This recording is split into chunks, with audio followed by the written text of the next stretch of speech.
life like a wayfarer journeying, like a stranger on his way back home.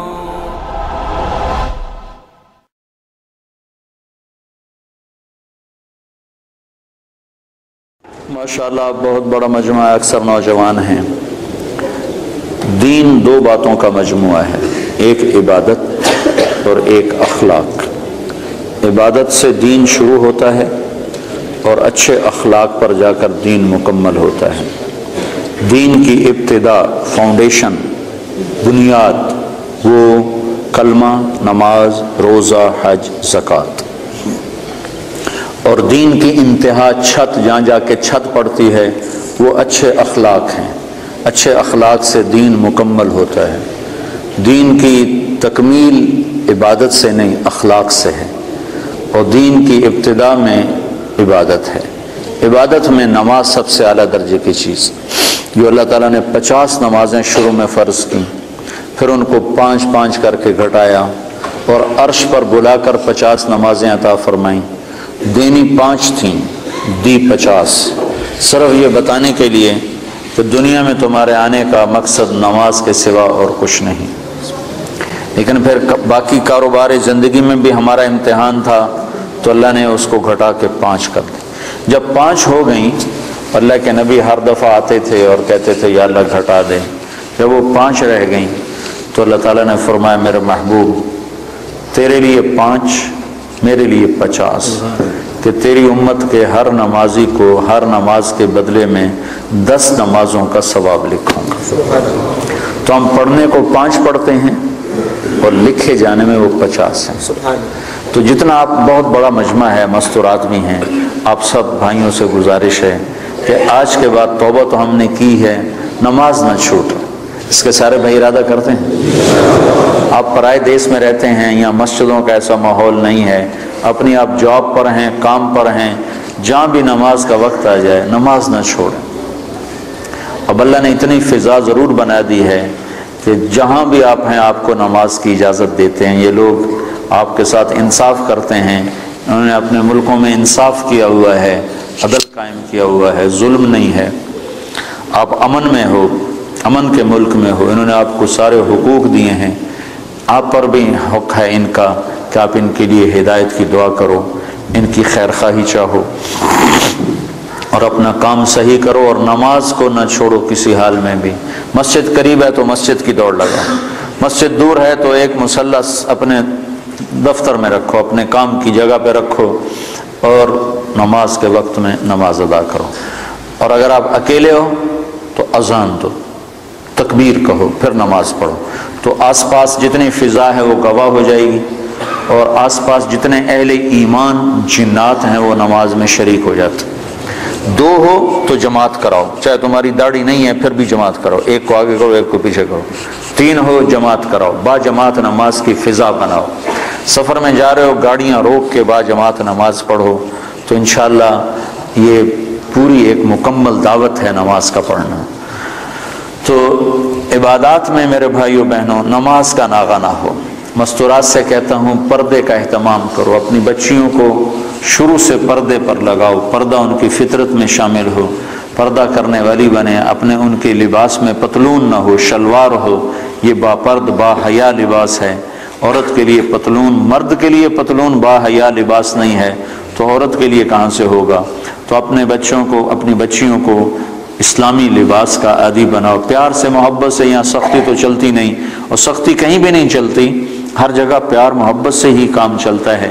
اللہ نے بھی پیار سے ہی ہمیں سمجھایا ہے اور پیار سے ہی ہمیں اپنی طرف بلایا ہے۔ کہیں کہیں اس نے انجام بتانے کے لیے بتا دیا کہ جہنم بھی ہے، ورنہ اللہ کا عام انداز پورے قرآن میں یا ایھا الذین آمنوا، کتنی عزت کے ساتھ اللہ ہمیں بلاتا ہے، اے ایمان والو، اے ایمان والو۔ تو دوسری چیز جو، تو نماز کی نیت کر لی سارے بھائیوں نے؟ قرآن کے لیے ضرور وقت نکالیں، تلاوت کے لیے کچھ وقت نکالا جائے۔ نہیں پڑھا ہوا تو تھوڑا تھوڑا کر کے، اب تو ہر جگہ مساجد ہیں، علماء ہیں، قراء ہیں، قرآن تھوڑا تھوڑا پڑھنا شروع کریں۔ سال میں 2 دفعہ قرآن ختم کرنا قرآن کا حق بنتا ہے، اور دل کی زندگی کے لیے قرآن سب سے بڑی غذا ہے۔ دل کو غذا نہ ملے تو مر جاتا ہے۔ تو دل کو روح کو قرآن کی غذا نہ ملے تو روح مر جاتی ہے، تو قرآن کی تلاوت کے لیے وقت نکالیں۔ اور دوسری چیز جو جس پر جا کر اسلام مکمل ہوتا ہے وہ اچھے اخلاق ہیں۔ اپنے اخلاق کو بلند کریں، اور سارے اخلاق کا خلاصہ 3 باتیں ہیں: تصل من قطعک وتعطی من حرمک وتعفو عن من ظلمک۔ جو توڑے اس سے جوڑو، جو محروم کرے عطا کرو، جو زیادتی کرے معاف کرو۔ پھر اگر ماں باپ ساتھ ہیں تو ان کی قدر کرو۔ آج مجھے بڑا دکھ ہوا، مجھے ایک اولڈ ہوم دکھایا ساتھیوں نے، تو اس میں مسلمان عورتیں بھی تھیں، مسلمان مائیں بھی تھیں، جن کے جوان بچے ہیں اور وہ ماں کی خدمت سے محروم ہیں۔ کیا بدبختی کی انتہا ہے کہ مسلمان کے لیے ماں تو جنت کا راستہ ہے۔ میرے نبی نے فرمایا ماں کے قدموں تلے جنت ہے، اور میرے نبی نے فرمایا کاش میری ماں زندہ ہوتی تو میں اپنی ماں کی ایسی خدمت کرتا کہ میں عشاء کی نماز کے مصلی پر ہوتا اور سورۃ فاتحہ شروع کر چکا ہوتا، اور ادھر سے میری ماں مجھے پکارتی بیٹا محمد، تو میں ماں کی خاطر نماز توڑ دیتا اور میں کہتا لبیک اماں جی، لبیک یا اماں جی لبیک، نماز میں دوبارہ پڑھ لوں گا، آپ مجھے ارشاد فرمائیں آپ کا کیا حکم ہے۔ جہاں نبی نے اتنا بڑا مقام بتایا ہو، آج دیکھ کر میرا بڑا دل کٹا کہ مسلمان مائیں بھی اولڈ ہوم میں پہنچی ہوئی ہیں۔ تو اپنے ماں باپ اگر ساتھ ہیں تو ان کو اپنی جنت کا راستہ بناؤ، ان کی خدمت کر کے، ان کی دعا لے کے اپنے لیے جنت واجب کر لو۔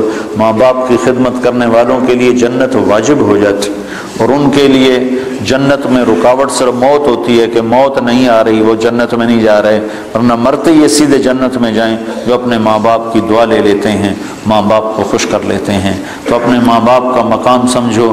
اللہ کے نبی نے فرمایا جس نے ماں باپ کو ناراض کیا ان پہ اللہ کی لعنت، ان پہ فرشتوں کی لعنت، ان پہ زمین آسمان کی لعنت، نہ ان کی نماز قبول ہے، نہ روزہ قبول ہے، نہ صدقہ قبول ہے۔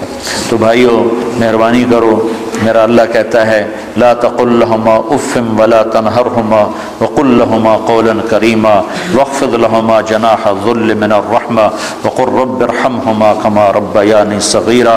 میرا رب کہتا ہے ماں باپ کے آگے سر جھکا دو، اپنے بازو بچھا دو، اور ان کے غلام بن جاؤ، ان کے آگے اف نہ کرو، ان کے آگے آہ نہ کرو، ان کے آگے ہوں نہ کرو، ان کو میٹھے بول سے بلاؤ، تو تمہارا رب اس پر تمہارے لیے جنت الفردوس کے فیصلے فرمانے والا ہے۔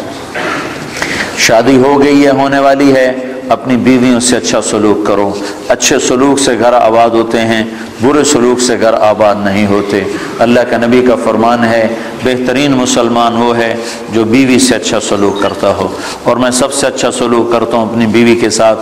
اور اللہ کے نبی کا فرمان ہے جنت میں میرے گھر کے قریب اس کا گھر ہوگا جس کے اخلاق اچھے ہوں گے اور جس کا بیوی کے ساتھ اچھا سلوک ہو۔ پھر بیویوں کو سمجھایا اللہ کے نبی نے۔ ایک عورت نے آ کر عرض کی یا رسول اللہ میری شادی ہو رہی ہے، میرے خاوند کا میرے اوپر کیا حق ہے؟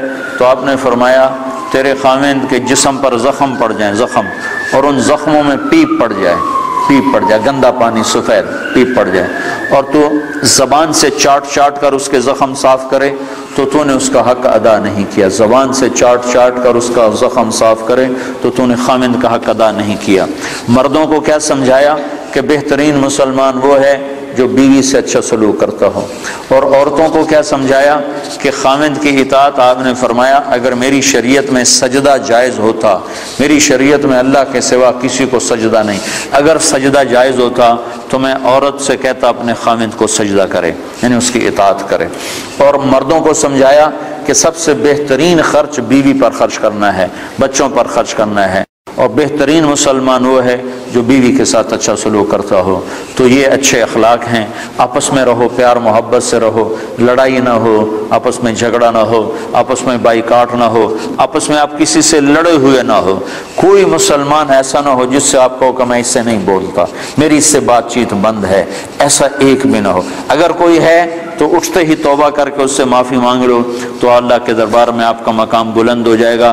جب دو مسلمان آپس میں لڑ پڑیں اور وہ صلح نہ کریں تو اللہ تعالیٰ ان کے اعمال مردود کر دیتا، نہ نماز قبول، نہ روزہ قبول، نہ حج قبول۔ تو اللہ تعالیٰ فرماتا ہے جب تک یہ صلح نہیں کرتے ان کا کوئی عمل قبول نہیں ہے۔ اللہ تو آپس میں پیار محبت سے رہو. آپ پرائے دیس میں ہو، نہ مذہب کے نام پہ لڑو، نہ رشتے ناطے کے نام پہ لڑو، نہ آپس کی سیاسی باتوں پر لڑو. پیار محبت کی فضا قائم رکھو.